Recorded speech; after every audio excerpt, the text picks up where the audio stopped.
Computer net work اپنی روزمرہ زندگی میں ہم کمپیوٹر کو انٹرنیٹ چلانے کے لیے ای میل بھیجنے اور وصول کرنے، آن لائن گیمز کھیلنے، آن لائن ویڈیو دیکھنے، میوزک ڈاؤن لوڈ کرنے اور اخبار وغیرہ پڑھنے کے لیے استعمال کرتے ہیں۔ ان تمام کاموں کے لیے ضروری ہے کہ ہمارا کمپیوٹر نیٹ ورک بنانے کے لیے کسی دوسرے کمپیوٹر سے منسلک ہو اور ایک تار کے ذریعے یا تار کے بغیر بھی جڑے ہو سکتے ہیں۔ ایک کمیونیکیشن میڈیم بہت سارے کمپیوٹر کو بام جوڑتا ہے، یہ کمیونیکیشن چینل بھی کہلاتا ہے۔ ذات کمپیوٹر نیٹ ورک دراصل کمپیوٹر سسٹم اور کچھ آلات کا ایک گروپ ہوتا ہے جو کہ کمیونیکیشن چینل کے ذریعے ایک دوسرے کے ساتھ جڑے ہوتے ہیں۔ ایک نیٹ ورک تمام آلات ڈیوائسز کو کمیونیکیشن اور شیئرنگ کی سہولت فراہم کرتا ہے، جیسا کہ شکل 3.1 میں دکھایا گیا ہے۔ نیٹ ورک آپس میں مل کر ایک بہت بڑا نیٹ ورک بناتے ہیں جس کو نیٹ ورک کا نیٹ ورک کہتے ہیں۔ انٹرنیٹ کو نیٹ ورک کی عام طور پر ایک معروف مثال سمجھا جاتا ہے۔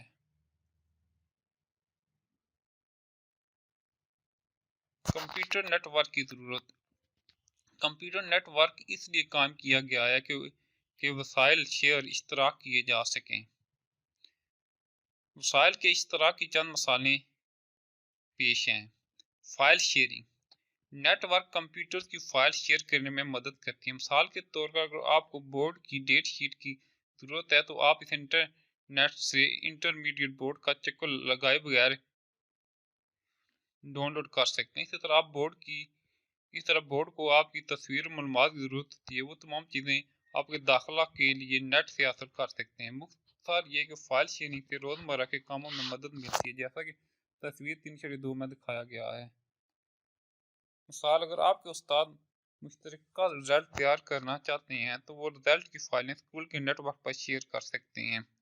اس طرح آپ ایسے لوگ جو مشترک شہر یا مختلف ممالک میں رہتے ہیں، نیٹ ورک اور فائل شیئرنگ ان کے لیے بہت مفید ہے۔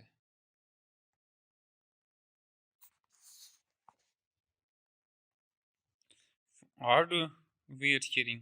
صارف مختلف ڈیوائسز کو بھی شیئر کر سکتا ہے، جیسا کہ printers, C D ROM drive اور ہارڈ ڈسک ڈرائیو وغیرہ۔ مثلاً دفاتر میں عام طور پر پرنٹر اور اسکینر کمپیوٹر کی نسبت کم ہوتے ہیں۔ نیٹ ورک کو استعمال کرتے ہوئے ہم ان آلات کو کم خرچ بالانشین حل کے طور پر شیئر کیا جاتا ہے۔ Application sharing.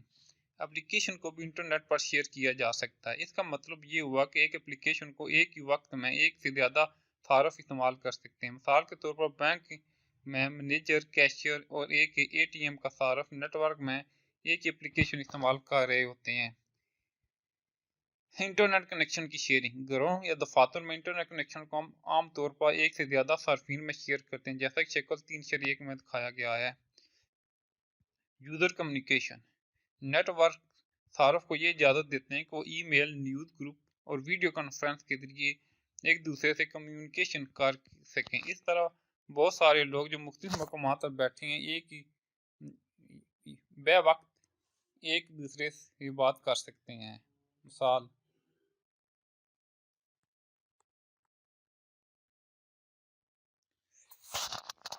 ویڈیو کانفرنس دراصل ایسی ٹیکنالوجی کو استعمال کرتی ہے جو مختلف جگہوں پر بیٹھے ہوئے لوگوں کی ویڈیو اور آواز کو ایک ہی وقت میں منتقل کر سکے، جیسا کہ شکل 3.5 میں دکھایا گیا ہے۔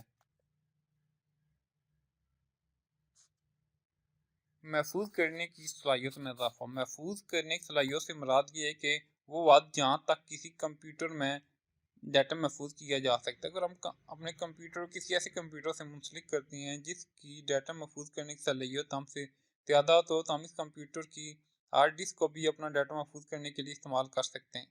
اس کام میں جو ڈیٹا محفوظ کرنے کے لیے جگہ فراہم کرتا ہے سرور کمپیوٹر کہلاتا ہے۔ جو کمپیوٹر ڈیٹا محفوظ کرتا ہے ورک اسٹیشن کہلاتا ہے۔ ہم مختلف سرور جیسا کہ ڈراپ باکس اور گوگل ڈیوائس کو ڈیٹا محفوظ کرنے کے لیے استعمال کرتے ہیں۔